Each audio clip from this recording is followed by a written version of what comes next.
Eight healthy morning. मैं हूँ आपकी होस्ट डॉक्टर आफिया और आज हम बात करने वाले हैं एक बहुत ही अच्छी इंपॉर्टेंट चीज़ पे। अब आप कहेंगे या तो मेरी बात रोज़ाना अच्छी होती है या इम्पॉर्टेंट होती है या मज़े की होती है। आज की चीज़ जो है वो ख़तरनाक है और हम आज की चीज़ जो आज जिस डिज़ीज़ पे बात कर रहे हैं वो डेडली है।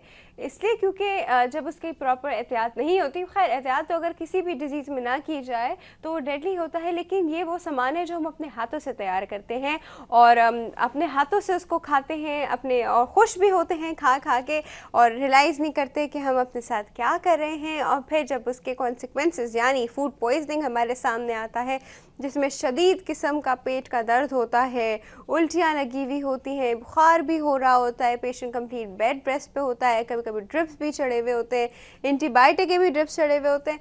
तो बड़ी ही ख़तरनाक सी और बड़ी ही जो लाचार किस्म की सिचुएशन होती है उस पेशेंट की, जो कि उस वक्त बेड पे लेटा होता है। फिर उसको याद आ रहा होता है उसने वो खाया था और कितने मज़े में ले लेके चटखारों के साथ खाया था और देखो आज उसके साथ क्या हो रहा है। पता है, हम लोग को पता होता है कि कौन सी जगह सही है खाने की, कौन सी जगह नहीं है सही है खाने की, लेकिन फिर भी उन जगहों से मैंने लोगों को देखा है इंटेंशनली ठेलों वेलों से खा रहे होते हैं। और पता होता है कि ठेलों का खाना कैसा है, क्योंकि सस्ता है या उन्हें जायके में ज़्यादा अच्छा लगता है तो वो लोग ले लेते कहते हैं एक तो टेस्ट में अच्छा है, दूसरा बहुत सस्ता भी मिल रहा है, 10-20 रुपए का बन कबाब मिल रहा है, तो हम ये क्यों ना खाएं, बजाय कि हम जाके किसी फूड चेन जो होती है वहाँ से 200 या 300 रुपए का बर्गर ख़रीदें, हम यहाँ से बन कबाब ना ले लें। लेकिन मैं कहती हूँ इससे अच्छा आप ना खाएं, छोड़ें, खाना ही छोड़ दें। उस वक्त क्या ज़रूरत है खाने की, ऐसे खाने की जो उस वक्त आपने 20 रुपए का बन कबाब तो खा लिया, अपने 250 रुपये बचा लिए, लेकिन आपने क्या किया कि इसके बाद जो आपकी ट्रीटमेंट हुई 2, 2.5, 3 हज़ार की, बल्कि शायद उससे भी बढ़ के, डिपेंड करता है आप कौन से हॉस्पिटल में, उससे ही बढ़ के आपकी ट्रीटमेंट हुई, तो कौन सी बचत हुई इसमें? कोई बचत नहीं हुई, बल्कि बहुत ही ख़तरनाक सिचुएशन और हो गई आपके सामने, बहुत सारी चीज़ें और कॉम्प्रोमाइज़ हो गए। हम फूड पॉइजनिंग की जब बात करते हैं तो बहुत सारी चीज़ों से हमारे सामने आती हैं, बहुत सारे ओरिजिन हैं इसके। सबसे कॉमन इसमें एक बैक्टीरियल ओरिजिन है, वायरल है। और आप भी कॉल कर सकते हैं, हमें पार्टिसिपेट कर सकते हैं, आप हमें ईमेल कर सकते हैं healthymornings@health-tv.tv, healthymornings@health-tv.tv। आप हमें SMS कर सकते हैं, HM लिख के आप स्पेस देंगे, अपना मैसेज टाइप करेंगे and send it to 8888। HM लिख के आप स्पेस देंगे, मैसेज टाइप करेंगे एंड सेंड इट टू 8888। और आप कॉल तो करते ही रहते हैं, हमारे साथ हमारे एक्सपर्ट्स होंगे, गैस्ट्रोएंटरोलॉजिस्ट होंगे, जनरल फिजिशियन होंगे, एक फूड इंस्पेक्टर भी हमारे साथ होंगे और हम उनसे पूछेंगे कि फूड इंस्पेक्शन जब होती है तो वो कैसे होती है, उसके क्या क्राइटेरिया है, किस बेसिस पे होती है, कब उसको कहा जाता है कि स्टैंडर्डाइज है, कब ये स्टैंडर्डाइज नहीं होती है। वैसे तो हम लोग खुद बहुत अच्छे इंडिकेटर है, हम लोग को खुद पता होता है क्या चीज़ स्टैंडर्डाइज है।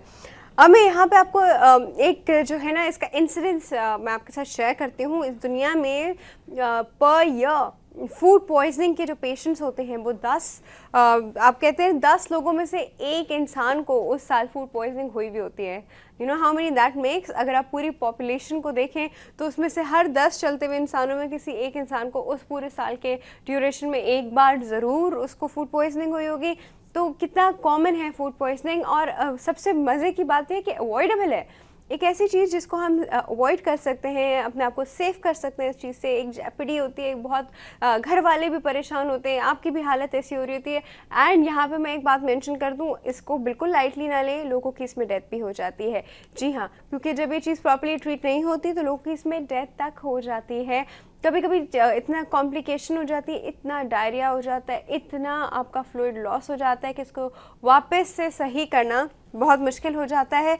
और बच्चों में जब हो जाए तो ये चीज़ और ज़्यादा बुरी हो जाती है। तो आज हमारे पास एक पेडियाट्रिशियन भी होंगे, उनसे भी हम पूछेंगे कि बच्चों में जो पेट ख़राब और फूड पॉइजनिंग और ये सब होती है क्यों होती है। वैसे तो मैं कहती हूँ समझदार माएँ जो होती हैं वो ऐसी होती हैं कि वो कोशिश करती है कि उनका घर में कोई भी बाहर के खाने की तरफ माइल ही ना हो, वो घर में ही ऐसे खाने बनाएं कि कोई बाहर जाके खाए नहीं। अब डेफिनेटली बात ये होती है कि बाहर आपको मल्टीपल टेस्ट मिलते हैं, बहुत ज़्यादा खाने मिलते हैं, ऐसी बहुत सारी चीज़ें मिलती हैं जो घर में बनाना मुश्किल होती हैं। ऐसे बहुत ज़्यादा इंग्रेडिएंट्स की चीज़ें मिलती हैं जो कि नॉर्मली बाज़ार में अवेलेबल नहीं होता, तो हम लोग बाज़ार से ही जाके खा लेते हैं। घर में उनको बनाना मुश्किल होता है, या टाइम कंज्यूमिंग होता है, या रेसिपी का थोड़ा सा इशू होता है, घर में वो टेस्ट नहीं बन पा रहा होता है जो बाहर बन पा रहा होता है। बल्कि काफ़ी सारे लोगों की तो लॉजिक ये भी होती है कि खाना जितना गंदा बना हुआ उतना टेस्टी होता है। अमीन, और ये लोग इतनी ढिठाई के साथ बोलते हैं और पता होता है कि क्या खा रहे हैं, और इस तरह की बात भी बोलते हैं, और ultimately they are the one who suffers. और अगर आप देखें तो कुछ मंथ्स होते हैं जिसमें आपको एकदम से वार्ड जो है ना सारे गैस्ट्रोइंटेस्टाइनल डिजीज़ से भरे हुए मिलेंगे। जिस तरह ये बारिशों का मौसम होता है, जून जुलाई अगस्त, इस वक्त में आपको वार्ड जो है वो जीआई के इश्यूज़ के साथ भरे मिलेंगे। जहाँ ये वेदर चेंज हो रहा होता है और जहाँ पे जर्म्स का ज़्यादा ख़तरा होता है, उन सब वक्तों में आपको हॉस्पिटल में जीआई के पेशेंट ज़्यादा मिलेंगे। पता होता है कि इन वक्तों में बाहर से खाना बहुत ख़तरनाक साबित हो सकता है, लेकिन फिर भी खाया जाता है, और मैक्सिमम कोई चीज़ अवॉइड की जाती है तो वो सिर्फ दही की चीज़ है।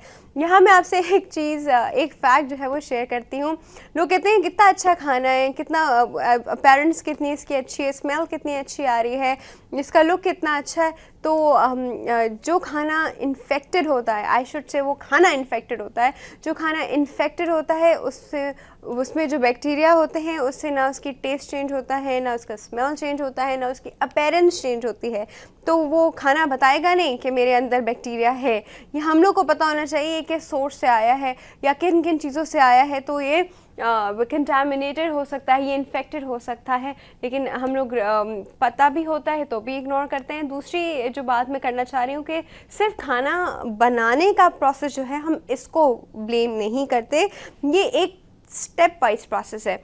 जहाँ से अगर ये कोई सब्ज़ी बनी हुई है वो सब्ज़ी जब फील्ड में थी, जब वो खेत में थी, तब उसको कैसे हैंडल किया गया, उसके बाद वो किस तरह शहरों तक आई, वो क्या प्रोसेस था, किस चीज़ में आई, उसके बाद उसको किसने काटा, धोया कैसे, ये सारे प्रोसेसेस इस सब चीज़ के बीच में आते हैं। और जब हम लोग घर में कुछ बनाते हैं तो हम फिर भी इन चीज़ों की गारंटी ले सकते हैं कि ये चीज़ सही से साफ़ की गई है, धो के इतने डिग्री सेंटीग्रेड पे इतना पकाई गई है। लेकिन जो चीज़ बाज़ार से आती है, बाज़ार की बनी हुई होती है, उसकी कौन गारंटी लेता है? उसकी तो दुकानदार खुद गारंटी नहीं लेता। वो कहता है बाजी बस बन जाता है, मतलब हम लोग देख के बना लेते हैं। मतलब आप अगर उनसे कभी बात करें, कभी उनका इंटरव्यू लें और उनसे पूछें कि ये आपने कैसे बनाया, या फिर आपको पता है कि कैसे बनता है। एक बंदा सामने काउंटर पे होता है, पीछे किचन में क्या हो रहा होता है वो हमें नहीं पता।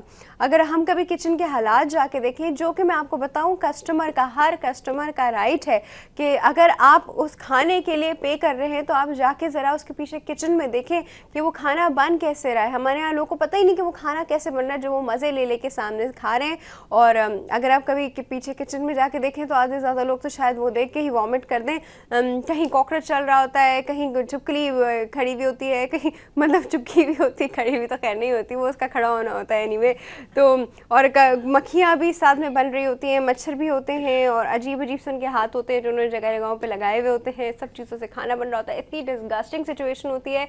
ये मैं सिर्फ छोटी छोटी जगहों की बात नहीं कर रही, बड़ी बड़ी जगहें भी। और बोट बेसिन के जितने रेस्टोरेंट्स हैं, अगर उनके किचन को कभी जाके विजिट कर लिया जाए, जो कि अप्रूव नहीं है, जिन सब के ऊपर केसेस चल रहे हैं, लेकिन वहाँ पे वो दुकानें आज भी चल रही हैं, वो सब कुछ हो रहा है। आपको पता है उन सब दुकानों पे केसेस हैं, किसी एक का भी किचन स्टैंडर्डाइज किचन नहीं है।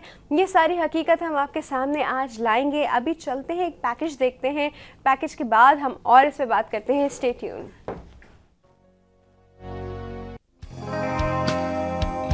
अगर हमारी ग़िज़ा सेहतमंद और मुनासिब है और हम सब्जियां और फल खाना पसंद करते हैं तो हम मुतनासिब जिस्म और सुर्ख रंगत और तरोताज़ा चेहरे के मालिक होंगे। और अगर हम मुरग़्ग़न ग़िज़ाएँ खाते हैं और बेहिसाब खाते हैं तो यकीनन हमारा वज़न भी ज़्यादा होगा और हम बहुत सी बीमारियों का शिकार होंगे। खाना खाने के कुछ उसूल हैं, अगर हम इन पर अमल करें तो हमारे निज़ाम हज़म में बेहतरी आ जाएगी और हमारा मैदा बेहतर होगा। और अगर हमारा मैदा बेहतर होगा तो हम बहुत सी बीमारियों से बच सकते हैं। जदीद तहकीक के मुताबिक खाना खाने से पहले 2 गिलास पानी पीने से वज़न कम होता है। खाना अच्छी तरह चबा चबा कर खाने से मैदे पर कम जोर पड़ता है और खाना बेहतर तरीके से हज़म होता है। खाने के फ़ौरन बाद पानी पीने से गुरेज करें, इससे पेट फूलता है। बहुत ज़्यादा कोल्ड ड्रिंक्स का इस्तेमाल भी जिस्म के लिए नुकसानदेह है। अगर आप अपना वज़न कम करना चाहते हैं तो चावल और रोटी एक वक्त में ना खाइए। खाना खाते वक्त टीवी या अखबार पढ़ने से गुरेज करें और खाना तवज्जो से खाइए। ज़्यादा ठंडा पानी और फ्रिज में देर तक रखे हुए खाने से गुरेज करें, क्योंकि ऐसे खानों की ग़िज़ाइयत बाकी नहीं रहती। खाने के साथ कच्ची सब्जियां यानी सलाद का इस्तेमाल बहुत मुफीद है।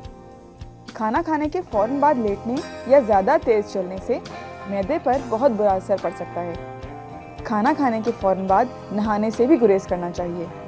इन हिदायत पर अमल करने से निज़ाम हज़म में बेहतरी आती है और वज़न भी कंट्रोल में रहता है और मैदा भी दुरुस्त काम करता है। जी व्यूअर्स, अभी आपने एक पैकेज देखा जिसमें आपको डिफरेंट जिसे कहते हैं टिप्स दी गई कि खाना किस तरह और कैसे खाना चाहिए। लेकिन हम आज बात करेंगे, खाना तो खाना चाहिए। अब उस देखिए, ये हेल्दी फूड था। हेल्दी और अनहेल्दी एक तो दो तरह की डाइट होती है जो हमें एक हेल्थ की तरफ लेके जाती है, एक अनहेल्दी डाइट होती है जो कि हमें अनहेल्दी करती है। लेकिन अगर हेल्दी डाइट भी जर्म्स के साथ बनी हुई हो, सैलेड भी जर्म्स के साथ बना हुआ हो, तो वो भी अनहेल्दी डाइट हो जाती है। हम आज इन सब चीज़ों पे बात करेंगे। चलते ही छोटी सी ब्रेक की तरफ, कहीं बच जाएगा viewers, will be right back.